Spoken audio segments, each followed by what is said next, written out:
ingredients. You know, your bar is Right. only so big. So yes, we do play around in the kitchen. Hey everybody, my name is Ryan Shear with Lebanon Now. Continue our Foodie Friday series. I'm here with Vanessa Williams from Cornerstone. How are we doing today? Good afternoon. You are pizza and subs, but you're so much more that we're gonna find out today. So tell me a little bit, because you're not the original owner. No, we're actually the third owner. Okay. No, actually we're the fourth. The fourth. Yes. Okay, tell me how that works. So the original owners was part of the Horton family. And Okay. they, early 80s, they came to Lebanon from New Jersey. Okay. Opened up a little sub shop, pizza shop, right over here on the side street on Okay. Madison. Then they had it for a short time, and then Harry Leffert came in and he purchased it, had it same place, but then he eventually moved it over kind of by Little Caesars, over Okay. that direction, that little shopping center. And it was over there for about 20 years. And then they purchased, he did the building kind of cattywampus across the street, the old Brentwood. Yes. Yes. Used to be a pool hall, Brentwood, Mhm. in Brentwood. So he purchased that, and we have been at that location for about 25 years, somewhere rather close to that. So it's been in Lebanon for 45. Yeah, I vaguely remember the location before this one. Gotcha. Right? Yeah, I don't remember that. Just vaguely. Yeah. So you acquired it about 2.5 years ago. 2.5 years ago, my husband and I purchased. Don't ask me why. Well, that was my next question. We were kind of looking for a business adventure, and definitely took the adventure. We were kind of looking restaurant wise, and we wanted something potentially with a legacy. And that's when you say Cornerstone, you think of legacy. Yes. And I always heard this adage, 'cause I almost bought a restaurant one time, is that if you want to make $1 million with a restaurant, start with 2. Because you know. I don't know. I don't know if I have enough time a day for 2. Right. No, meaning that it's a hard turn. It's a hard turn because I know we see food costs right, but as a $20, $25, $30, those little small transaction for a staff and for everything else, it's a hard climb sometimes. It is. So you are a town favorite. What were some of the things when you bought it that you felt you had to live up to? Well, I got threatened. Okay. Don't get rid of the ice. Ice Okay. has to stay. Keep the pickles. They can't go anywhere. Yeah, the pickles are amazing. And do not change that bread recipe. Don't get rid of the ice machine. Right. Well, it's not the original ice machine, but it is the original one when we purchased it. So it's the same ice. And it's what type of ice? It's like the Cube Crunch ice. The Cube Crunch. Yes, Gotcha. everybody loves it. Pickles, everybody swears we make our pickles secret. No.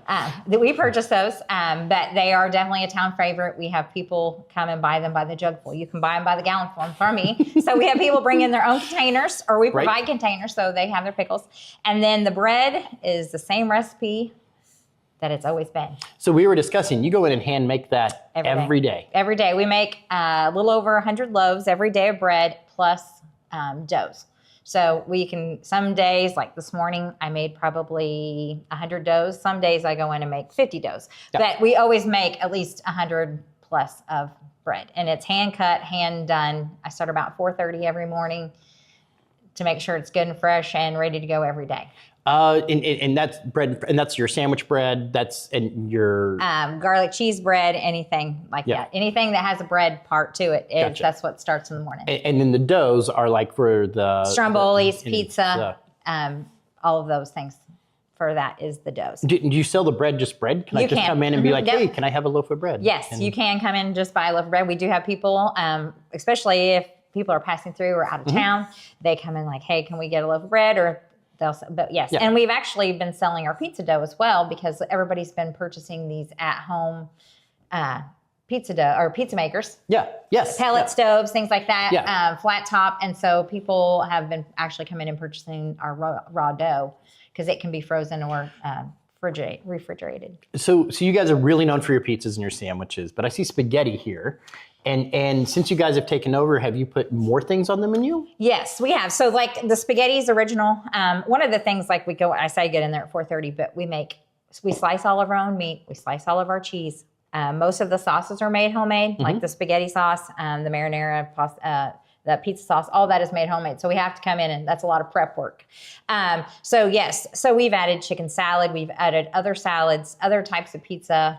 Alfredo, different types. Because when we started, it just had the red sauce for you to put on pizza. Now I can do taco pizza. I've got different things that we can do that are kind of sometimes on a secret menu, but we have them available to do.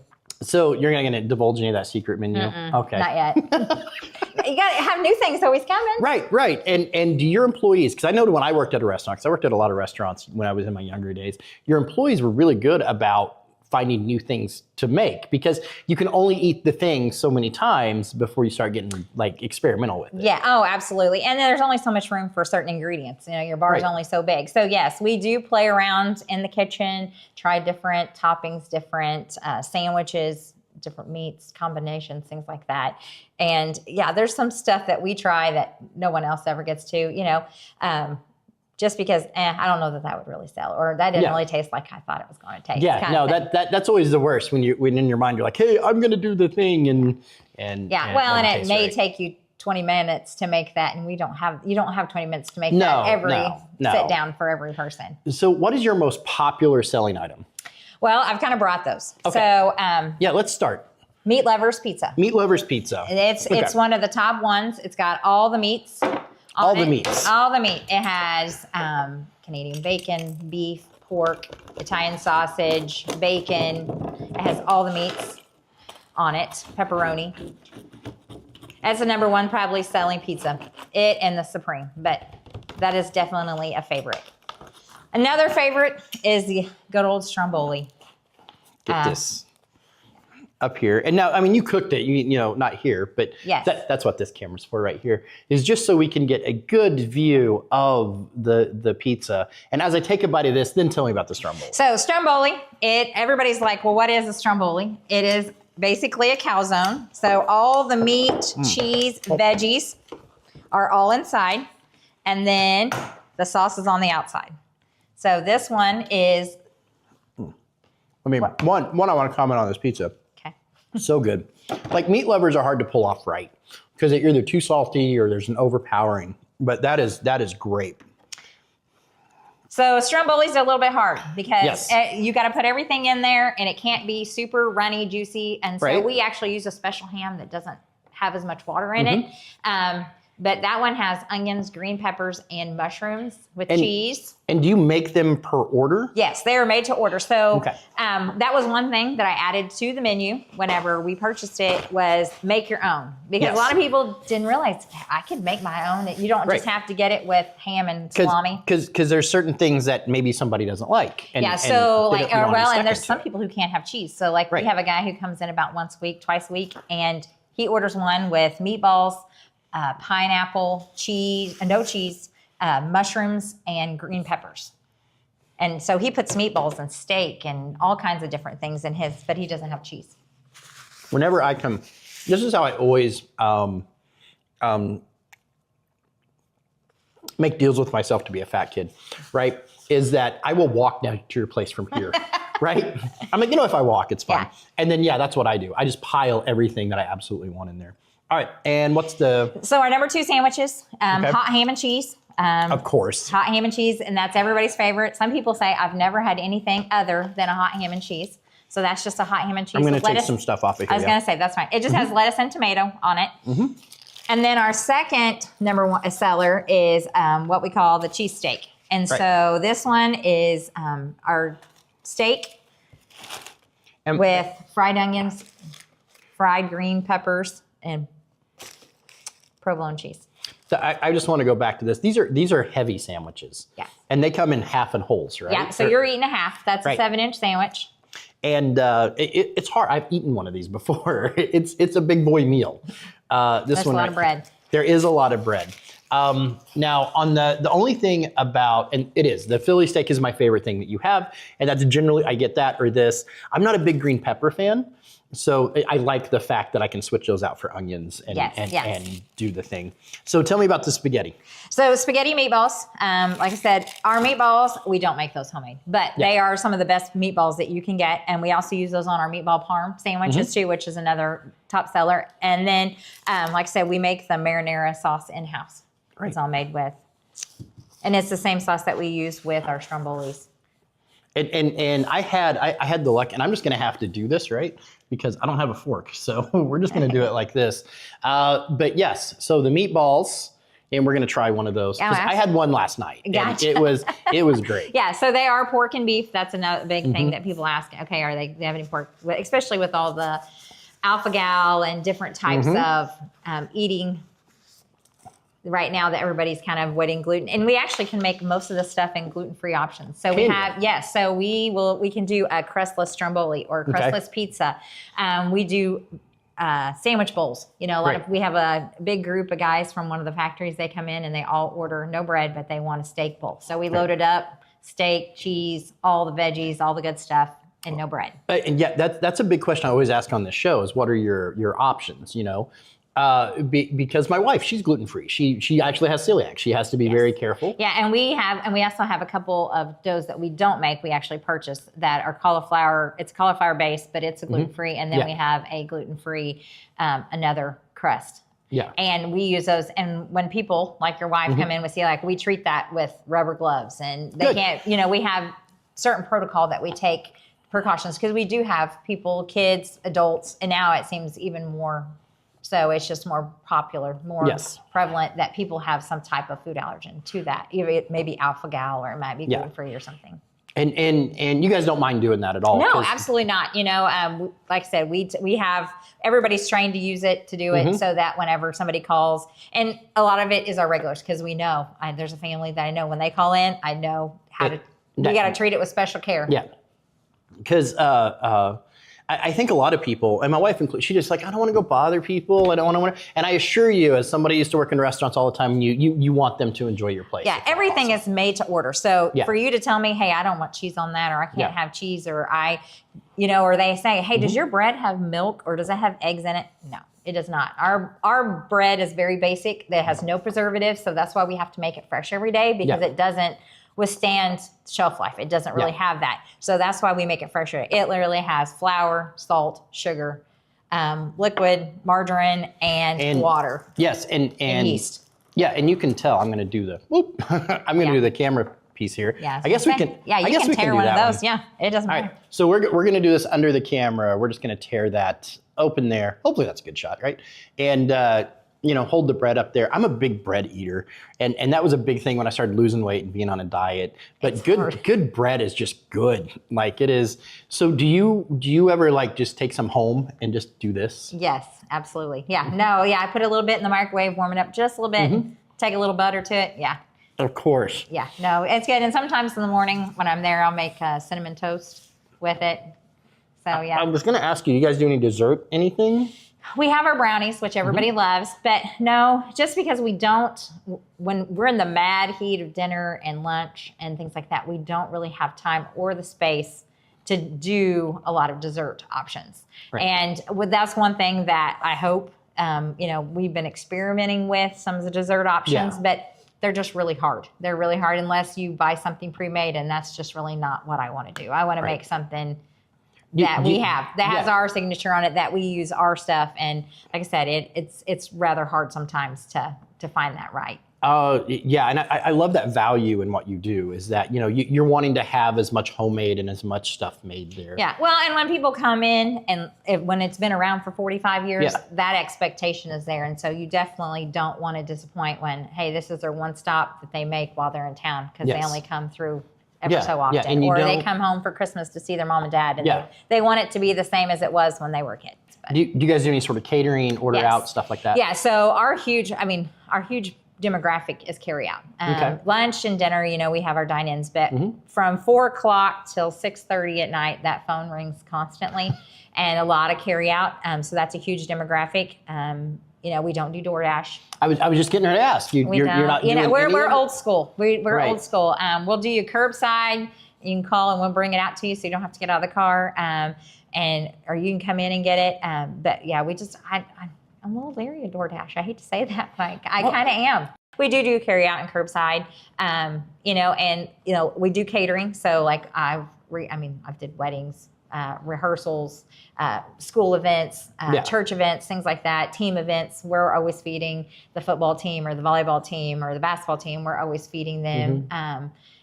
I feel like there's always a team to feed, or there's always somebody getting married that needs food for a rehearsal dinner. So we do a lot of that. I got one more question, and then we'll wrap up. Your billboard is a little iconic, right? Your roadside sign. Every time you go by there, somebody's getting wished a happy birthday. And this was, I'm guessing, something that was before you. It was. Because just growing up, it's like every time you drive by there's a new message for somebody, for something. Yes. So tell me a little bit about that. So again, I'm kind of like you. When I go by, before we purchase it, it was always somebody's birthday, anniversary, somebody was getting wished good luck, whatever. And so that was just, what else I'm going to use my sign for? So, right. We do have our special on the one side, but, it's always great to, because we are community-based. I mean, you've been in, we have all these kids' photos everywhere. And so, it's always nice. Everybody wants to see their name. Sometimes there's been a few that are like, why did you put my name up there? Because I was told to. Because somebody told me it was your 40th birthday. Every now and then we do birthday shout out stuff like that if somebody contacts us. Yeah, so, some people are like, oh, I didn't want everybody to know it was my 40th birthday. Yeah. But it's always nice. Somebody always wants to see the birthday, up there or whatever. So if somebody calls, we try our best. Now, sometimes I've been called, why isn't that name out there well, it's because it's raining, right. Or somebody hasn't got here in time to put it up yet, but we try our best. If somebody calls, we try our best to get it out there. Okay. Well, Vanessa, it's been a pleasure having you here for Foodie, whatever day this comes out. We're good. It's good. It's foodie day. You got to understand, the pizza is of the utmost excellent. I'm in there buying sandwiches all the time. Strombolis, I love them. It is one of the things that it's one of my rounds that I make. Because as you know, as a business owner, as whatever, a lot of times I don't have a lot of time, or I'm just trying to get out. But it's crazy how many people say, I've lived here for 10 years and I've never stopped. I've lived here. I've drove out here for 25 years going to the lake, and I've never stopped. And this is the first time I've stopped. So I love it to hear that they've actually stopped. Yes. So I don't know what drew them in, but I'm glad they stopped. Homemade bread, homemade sauces, fresh cut meat. One of the things that I would say is you can taste, and one of the things growing up here, right, is that, and that you have still nailed with Cornerstone, I'll be completely honest with you, is that you can tell you guys care. And if anything else, you have carried that over, and you can tell you guys still care. So thank you for doing that. Your hours are Tuesday through Saturday, 10:30 to 8. You've been there for 45 years. Don't guess you're going anywhere anytime soon.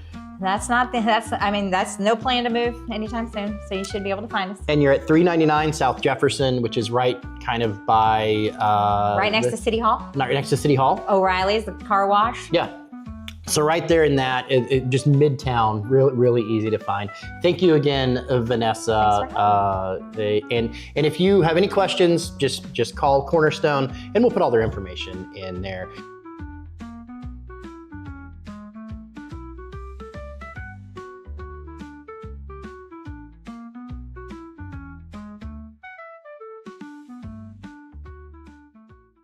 Shelter Insurance, Joy speaking.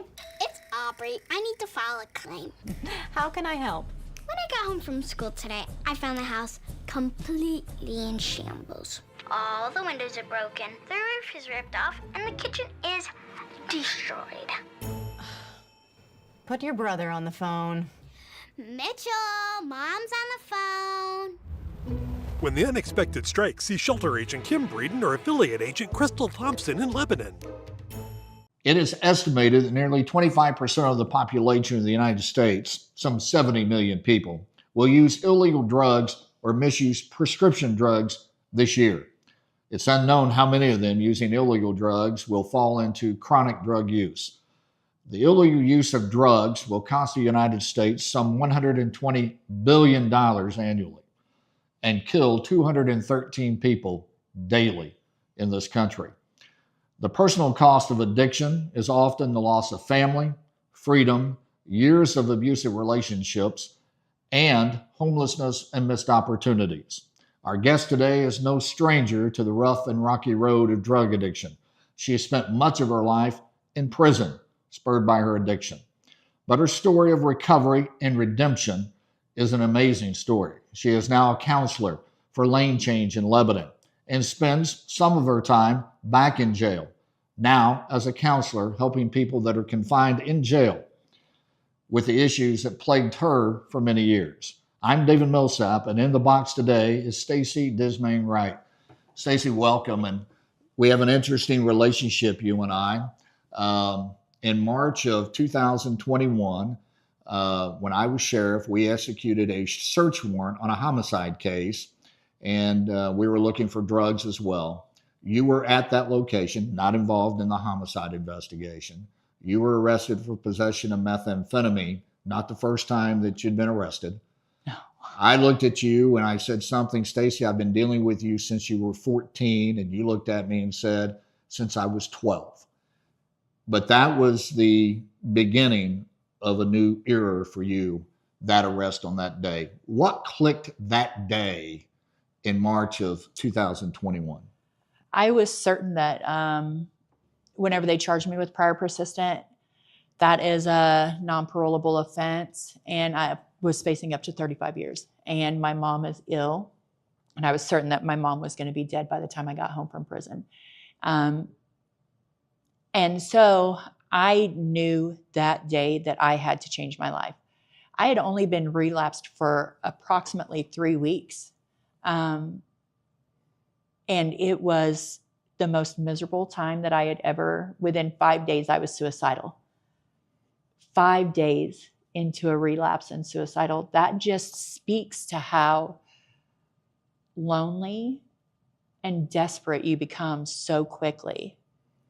And to give people a sense of your history, how many total years do you think you spent in prison and in jail during your lifetime? Just a little over 21 between the two. So 21 years of issues, and we talked that many of those issues started at home, and you running away as a juvenile and being arrested. And when did your addiction to drugs start?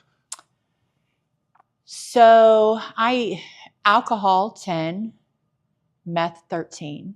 I started using meth at 13. By the time I was 14, I had started intravenous use of meth. But I was a drinker all the way through there. It really took a hold at 18, became something that was very consistent, like daily. And you talked about in March of 2021 that you had relapsed and you were only 5 days into that prior to being arrested. How often during that 21 years that you were spending time in prison and you would come back that you would get clean but then fall back into that? How often did that happen? So the first time that I was in prison, I used almost consistently all the way through it. Like I came home from prison dirty for meth, marijuana, and heroin. But whenever I went back the next time, I was pregnant, and I smoked a joint on the track, and they shut the yard down and everybody quit moving, and they were doing a big search. And as I was walking back in, I was with a friend of mine who is from Lebanon, who I'd smoked the joint with, and they stopped her to drop on her. And I thought, I'm in prison, I am pregnant, and I'm out here smoking weed. I will never get high in prison again. And so every time I went to prison, I would not get high. So I would have periods of sobriety, 3 years in prison. But as soon as I got home, one emotional situation that was excessive, in my opinion, because I had an unwillingness and an inability to really deal with excessive emotions, I would just start getting high again. Protect what matters most with professionally installed Brinks Home Security System. I'm David Millsap, and Electronic Solutions of Lebanon, Alarms Net, believes in what I believe, protecting what is valued. Electronic Solutions of Lebanon, Alarms Net, is the area's authorized Brinks Home Security dealer, serving the Lebanon and the Lake of the Ozarks areas for over 20 years. We provide custom security solutions for your home or business, providing top-of-the-line burglar and fire alarms, state-of-the-art camera systems, home automation, and more. Control your system from home or on the go with our super convenient mobile app. It's even so easy, I can do it. 24/7 monitor alarm systems from Brinks Homes start at $99 for qualifying customers. Or you can skip the contract and purchase our award-winning systems outright. Call us at 866-588-9228 or stop by our office at 120 East Commercial Street, downtown Lebanon, across from the post office.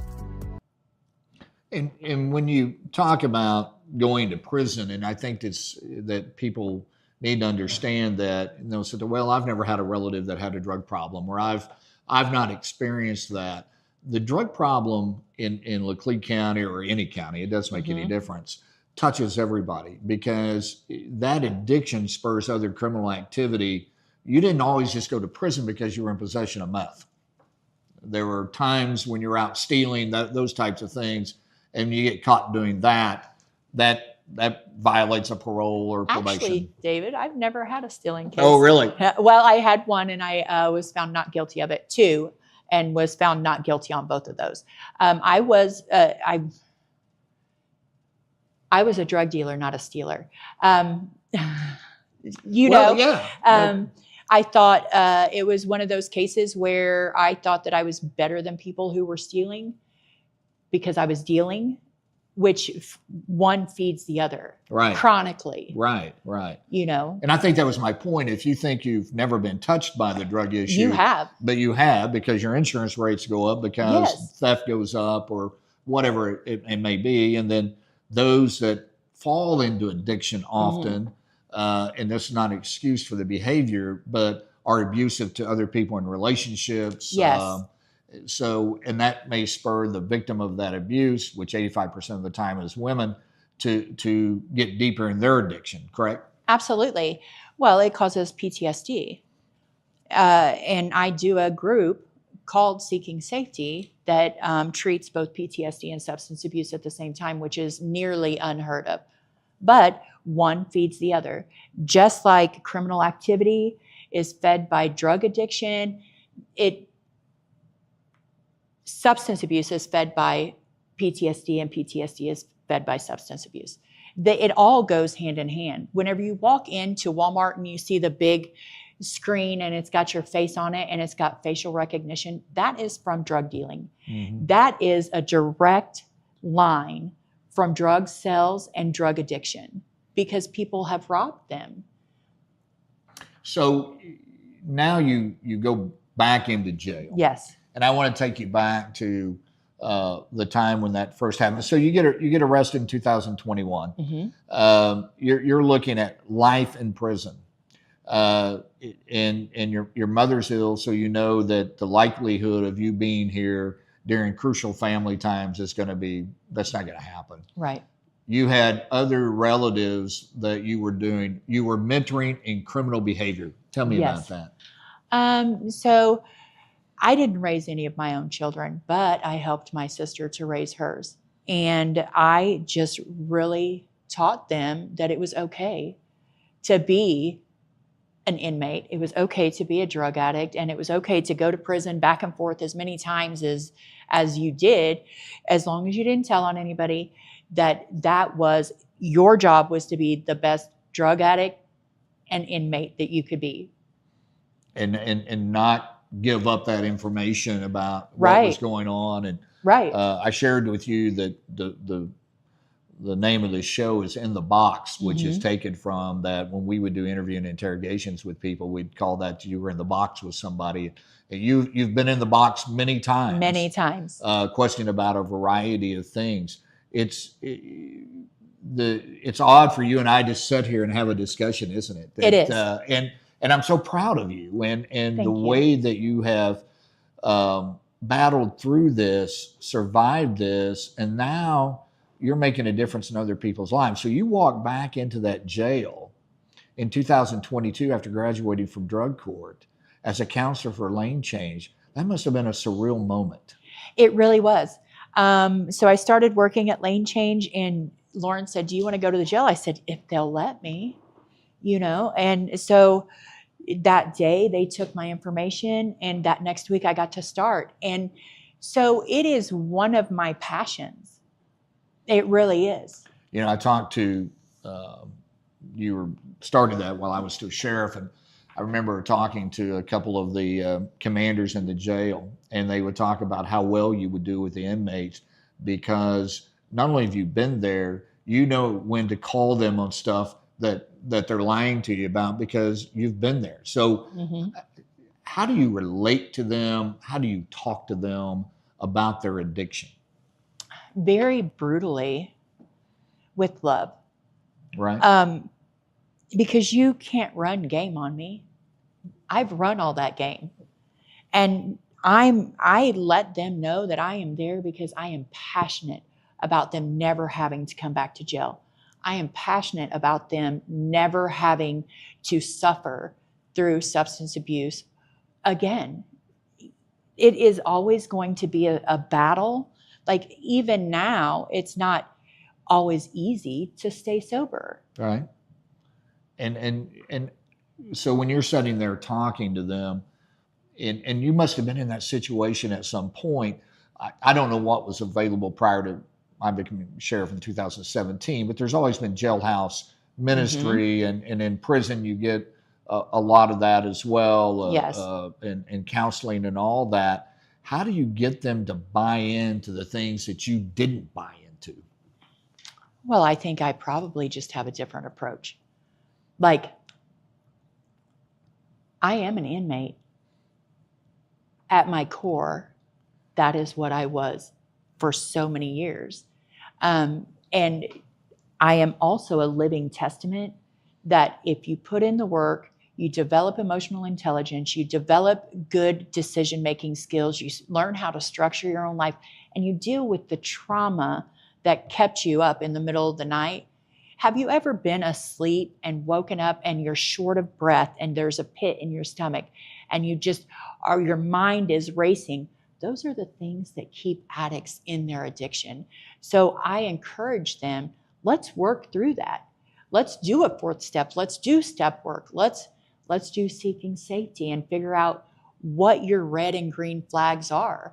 Because whenever you have been in substance abuse and through trauma, you have desensitized yourself to danger, so that whenever you move into safety, it feels dangerous. And learning the cues on how to differentiate, recognize danger. Like I've had 5 roommates who were murderers, all doing life without in parole. So at one time. So you become desensitized to the fact that you could be hurt, that this is a dangerous situation. So I just work on teaching them to learn and recognize your own cues. So in 2021, after that arrest, you get chosen to go to drug court. Yes. Which you become one of the first graduates of that. And I know in Laclede County in Lebanon, we've talked a lot about drug court, and it has done remarkable things, and obviously remarkable things for you. Take us through the steps of what drug court does for you. So drug court takes all of your obstacles out of the way. If you have a problem with housing, they'll help you figure it out. Whenever I got COVID the first time, I could not work, and they brought me groceries. And I guess that's what a lot of people know, and I've heard Larry Winfrey talk about this so often, that trying to recover from your addiction when your car doesn't work, right, or you're behind on your electric bill, you can't concentrate on your addiction because you're concentrating on groceries, yes, or paying the electric bill. And drug court has a helping hand to that. But it's not a free ride. No, you pay those things back. Not the groceries, of course. But say you need help with your electric bill, then you would call probably Lieutenant Wright or Shelley with OCCS or Steve with CPS, and you would tell them, hey, my electricity is getting ready to get shut off. And they would put a message out to the team. The team would then talk about it. The bill would be paid, or we would help you find someone to help you pay it because of MOCA, you know, and other programs. We are very fortunate to live in Laclede County where there is such a collaboration between programs. That's just a side note. But that amount of money will go on to the end of your treatment court fees. Treatment court, you have to have a buy-in. So it is 18 to 24 months. and it is an $1,800 fee to be in treatment court. Now, there are other counties that do not enforce the fee, but to me, not only did I pay my $1,800, I also paid off 3 different restitution bills or jail bills or past fines that I had. And if you know anything about how they take your money at the end of like your state taxes, I still owe $8,800 and some odd dollars, and they take mine and my husband's state taxes every year, because there is a disconnect within the criminal lifestyle on if we should pay the, like, oh, forget about that bill. I don't care about a jail bill. But it taught me the responsibility of paying the courts. And the other, and so I think that's important too, because it makes you have a buy-in. And Absolutely. The other thing about the treatment court that I think people don't get, and they think, well, this is just one of those, and Larry Winfrey called it. I remember I was in the very first meetings of all of this, was hug a thug type thing, that hey, if you need to go to jail, you need to be in jail, you're breaking the law. And I think it's educated a lot of people within the system, like myself, because I never thought about that you couldn't concentrate on your addiction because you couldn't pay your electric bill, or you couldn't pay, your car is broke down and you couldn't get it fixed. Because I come from that mindset, Stacy, of, well, that's your problem. That you're doing something illegal. Stop it. Just stop it. And I will get to why you can't do that in a minute. But the thing about drug court is that when you get into that, they're in your face in a nice way, but they're in your life. And they control a lot of things going on in your life, much more than probation and parole ever did. Absolutely. So you call in every day to see if you have to drop, and your amount of drops changes per phase. Explain what a drop is, because not everybody's It's a urinalysis.